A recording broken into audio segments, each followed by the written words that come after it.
Hey guys, DJ here at Top Deck Cards and Games. Today I'm going to be doing a red, black, green reflect deck profile. I had a Sylvia deck built. This is for after Moonlit Savior, by the way, so this isn't like... I mean, it's a pretty standard reflect deck, I guess, but it's not like you've already seen this 15 times. I actually had a pretty sweet Sylvia deck that I wanted to do today, but I left a lot of the cards at home, so you guys will get that next week, and for this week, you'll just have to deal with another reflect list for now. Let's just talk about the list a little bit. First off, we have Reflect as our ruler. Little Red the Pure Stone, 3 copies of Magic Stone of Moonshade, 3 Magic Stone of Blasting Waves, and 3 Magic Stone of Scorched Bales. The mana is pretty much great.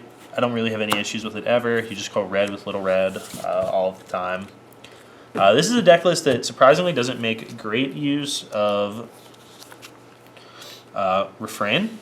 The Refrain is useful and does get used in the deck, sometimes to search out a combo piece. In general, you kind of just stick to the front side and use almost all of Reflect's abilities, mostly the plus 200 in the draw, just to give us the extra consistency that our deck needs, and the pump is pretty relevant. So for Resonators, we have 4 copies of Guinevere and 4 copies of Rook Egg at our 1-drop slot. These cards both give us a lot of consistency in our deck and help us find whatever tools we're looking for to deal with our opponent. But especially Rook Egg gives us a great card advantage engine, so we're able to sustain the number of cards in our hand while putting the beats on. We also have 4 copies of Cthulhu, so we have a lot of extra cards. We might as well put them to use by just burning them and dealing a bunch of damage to our opponent. Cthulhu is also great with the combo finish in this deck, which we'll talk about in a little bit, and it provides just a lot of burst potential and a lot of great trading potential, actually. Then we have 4 copies of Lancelot. Realistically, the best card in the game still.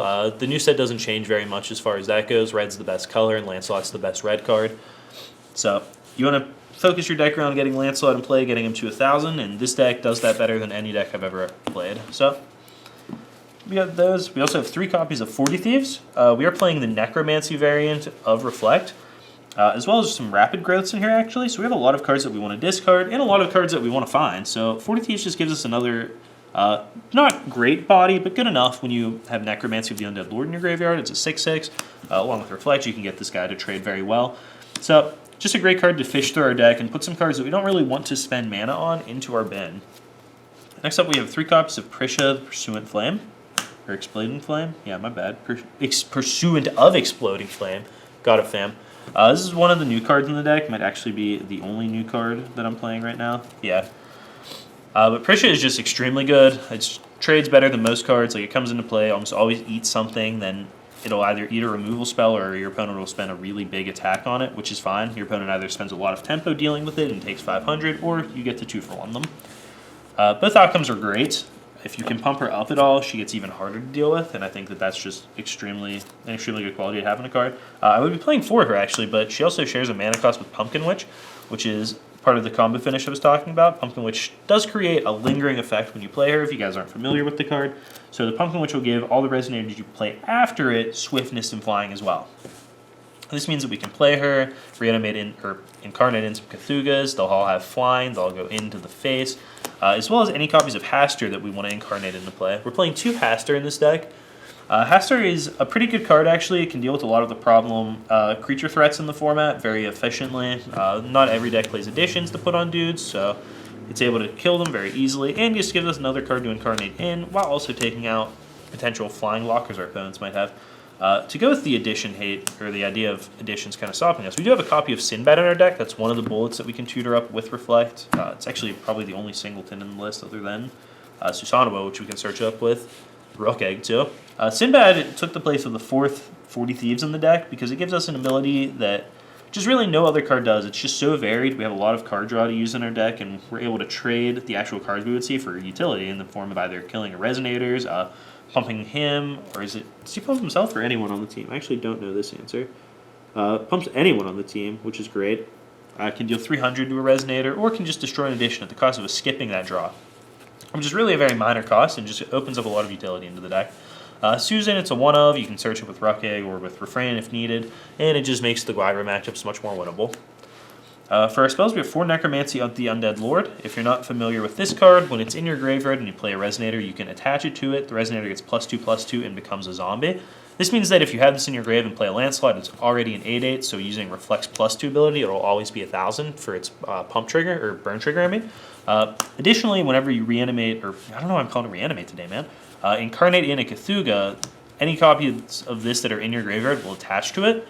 And that means that if you have 2 of them, for instance, your Cthulhus will come in as 900. Then if we incarnate sacrificing that Cthulhu for another one, that next one will be another 400 too, which can create insane damage swings, and then in conjunction with Pumpkin, which can just end the game in one shot very easily.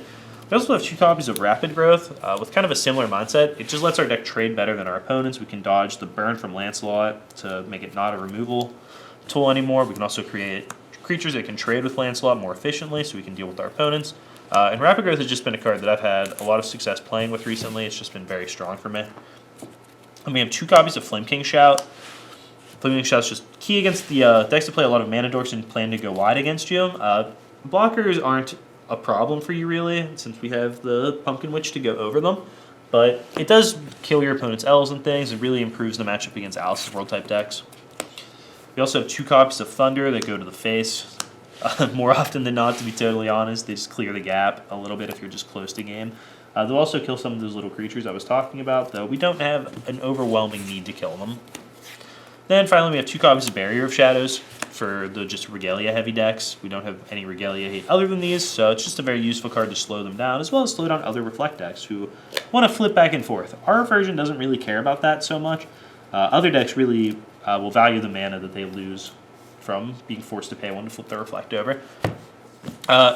We aren't playing any cards like Robe of the Fire Rat or anything like that. I just don't think the meta has settled well enough for that yet, though I did want to pack a copy of Sinbad in order to deal with that sort of stuff, but I don't think that we need to play too many techie cards ourselves yet. We have kind of blanket answers for things. Right now I'm just trying to do something more powerful than what my opponent is doing. And honestly, for the most part, that involved not playing very many new cards. I do have some decks with new cards that I want to build for you. I like my Sylvia deck, but it's not a ton of new cards. It's just a deck that I thought gained a lot as far as playability from the new set and the way decks are being played right now, especially Prisha. Prisha is the card that's going to end up in the most decks that I build, followed closely by Athena. And Prisha is definitely in that. Both those cards are in that deck, both Prisha and Athena, so you'll see both of them if I do that video. I like Observer. I'm definitely going to build an Observer deck. I've been working on a Primogenitor deck, but it's not coming along super quickly. I like the deck, but I don't like it enough that I would want to share it and give it to you guys. Like, this is a reasonable Primogenitor deck. I don't think it's a great list yet. So, working on that one still. I'm not sure if I'm going to build Tree or Kaguya or Shion. I probably will build Tree because that seems like a deck that I'd be really interested in. My thoughts on Shion are that it's just a kind of a weaker roller than something like Reflect. It does a lot of the... It would fill the same niche of like wanting to manipulate my deck, know where I'm going, things like that. But I don't think it does it as well, so... If you guys are super interested in that, I'll be glad to make a deck, but you're going to have to let me know that it's something you really want to see. And I think that's... Did I hit all the rulers from the set? Oh, the other one is Kaguya. One of my friends is working on Kaguya. If I really like his list, I'll share it with you guys, but I'm not going to work on that one. So, if you guys are interested, you can expect to see decks for every ruler from the set. Let me know what you're the most interested in, but probably not Kaguya anytime in the near future because I have not even considered working on that deck yet. Someone else is. So, just let me know what you guys are interested in, what you're looking forward to. Your thoughts on this deck. I know most of you are probably just going to say it's generic, it's old, and I understand all of that. Those are all true statements. This deck's nothing exciting. But it is still a very strong player in the meta, and I don't think you need to play the blue cards like it did before in order to play Cat and Adam Brole. I think you're just fine playing the green, red, and black cards. Move this glare a little bit, even though it doesn't matter. You're just anal of me. But yeah, so this deck's pretty good. I think Reflect is still the best roller in the game. I don't think that's likely to change anytime soon, to be totally honest, unless they really mess up on power creep and print an even more disgusting card. But for right now, this is what we have. I think this deck is great, and I'm having a lot of fun playing it. So let me know what you guys think. Thanks for watching, and make sure you subscribe for more Forcible content coming soon.